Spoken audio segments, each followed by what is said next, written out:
Asalamu alaykum. Habari zenu vijana? Mimi bwana nawapenda kwa sababu nyinyi vijana wenzangu. Na kijana mwenziwe nani? Kijana mwenziwe. Na ndio maana niko hapa kama kijana mwenzenu. Sahihi. Mimi jina langu naitwa Ameri Hassan Ameri. Bahati nzuri ni mkazi wa hapa Taveta.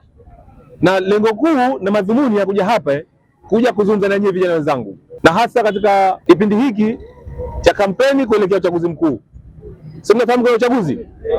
Sawa. Sasa kama mnavyojua mimi na ahadi lukuki ambazo nimeziandaa katika sera kwa kuwasaidia vijana na hasa nyinyi waendesha bodaboda. Sisi katika chama cha Makini tumeshasema Mwenyezi Mungu akijalia, endapo mtampa ridhaa, una bodaboda 100,000. Bodaboda hizo zitakuja kwa vijana tena bure. Hizo bodaboda ni bure. Na kwa nini tunatoa bure? Tunatoa bure kwa sababu mimi nasema bodaboda pamoja na kwamba ni ajira, lakini mimi kama mgombea urais, mimi nasema bodaboda itakuwa ni starehe wakati wa utawala wangu. Jambo la pili, endapo wananchi wa Zanzibar wakinipa ridhaa, mimi nimekuja hapa badala nizungumzie mambo mawili.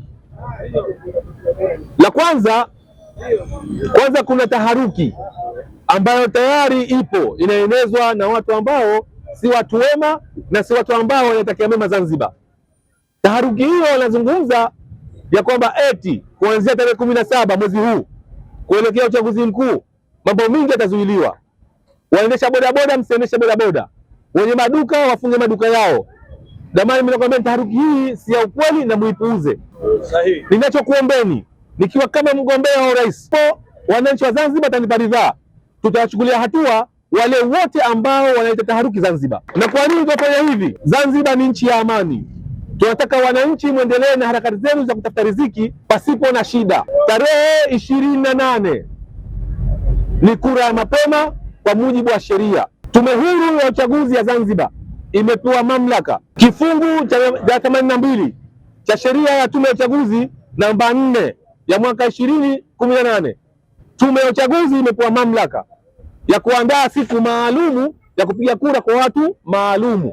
Kuna baadhi ya wagombea wanawaambia wananchi na wao wajitokeze tarehe 28 kwenda kupiga kura. Niwaombe ndugu zangu, niwaombe vijana wenzangu, tarehe 28 si siku yetu ya kupiga kura. Sisi tujitokeze tarehe 29. Amka mapema, wahi kituo cha kupiga kura, piga kura yako, rudi nyumbani, chukua bodaboda yako, njoo kijiweni, endelea na harakati zako za kujitafutia riziki.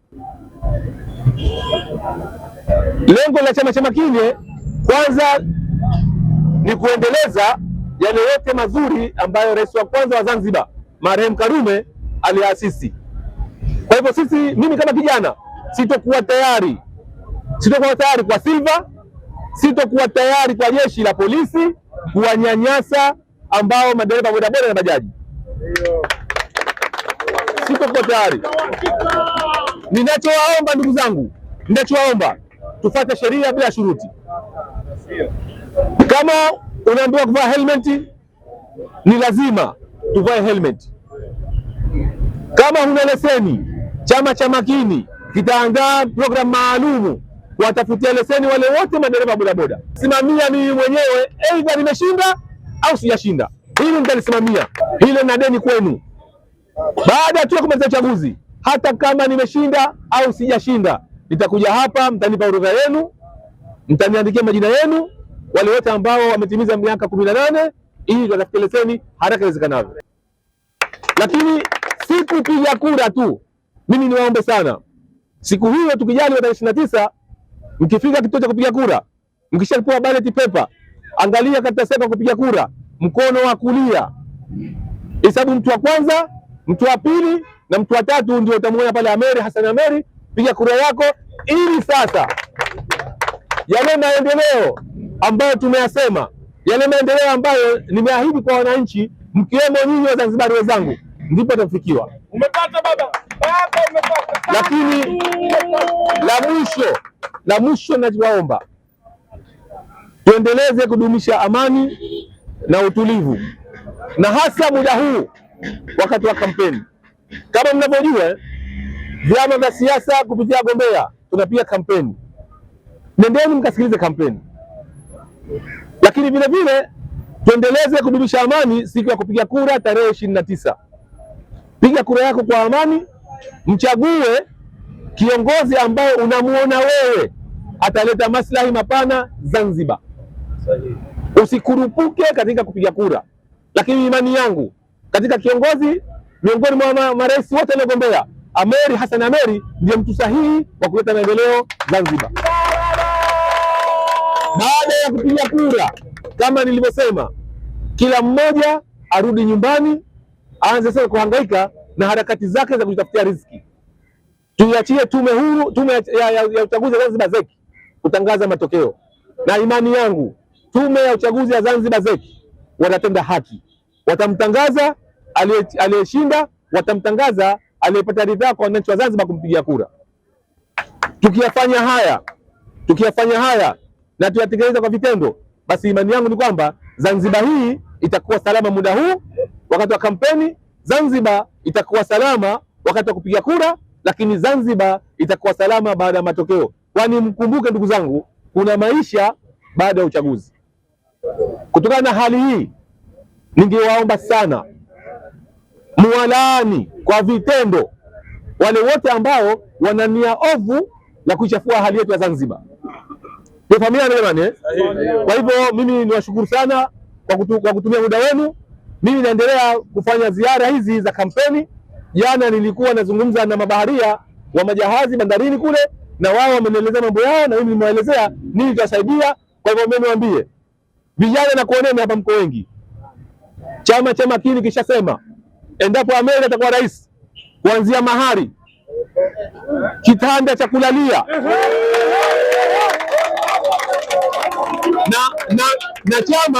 na chama kitawawezesha miezi sita wewe na mke wako utakayemuoa, miezi 6 mtapewa posho la kujikidhi, miezi 6 bure.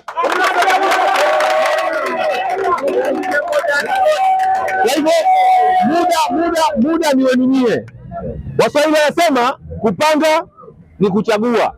Kuna wahenga wanasema na watu ndio wanasema mitano tena au 500.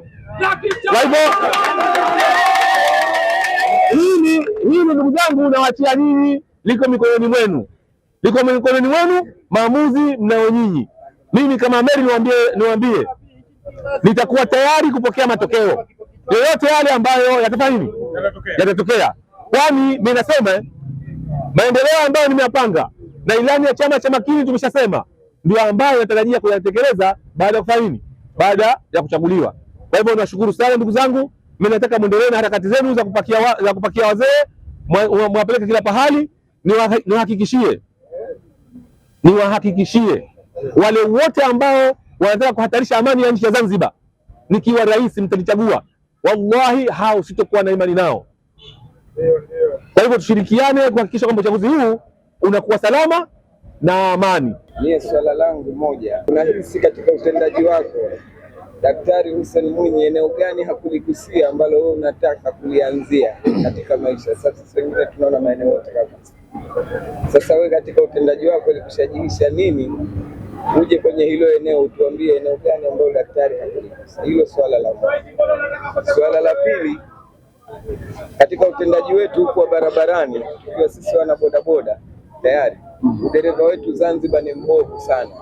Je, wewe kutokana na barabara zilivyo sasa hivi mazingira yake, utafanya kipi ili tuwe tuna uniform ya kutembea humo barabarani? Nikisema uniform, yani ni utaratibu mzuri. Kwanza tumpongeze Dr. Mwinyi kwa maendeleo ambayo kwa muda mfupi wa miaka 5 ameyafanya. Amejenga mahospitali kila wilaya, amejenga mabarabara, amejenga masoko, amejenga maskuli. Kwa uwezo wake na ilani yake ya chama chake amefanya nini? Amefikia hapo.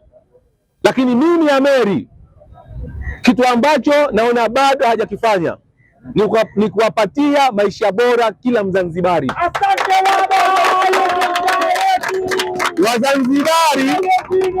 Wazanzibari wanakula wanachokipata, sio wanakula wanachokitaka. Asante baba. kupitia hili ndugu zangu, utawala wa Ameri Hassan Ameri kupitia chama cha Makini, nitahakikisha kila Mzanzibari anakula anachokitaka, sio anachokula anachokipata. Na nimeshatangaza hadharani mchele wa mapembe mwisho tarehe 29. Ina maana Zanzibar mchele wa mapembe ni mafuku kuingia Zanzibar. Lakini swali lake la pili kuhusiana na miundombinu barabara, mimi nasema nampongeza Dkt. Mwinyi kwa barabara anazozijenga, lakini ukweli ni kwamba jiografia ya Zanzibar ni kisiwa. Mimi nataka Zanzibar hii iwe Europe. Hivipi? Barabara ya kutoka mjini mpaka Makunduchi, lakini kwa sasa hivi mpaka Tunguu roundabout kuna barabara 2 tu, lakini tunao uwezo wa kujenga barabara 6. Miundombinu hii inawezekana. Haya majumba yanakuwepo ya Taveta haya, tunabomoa hizo nyumba hizo, tunaleta nyumba za kisasa angalau fleti 3. Kwa hivyo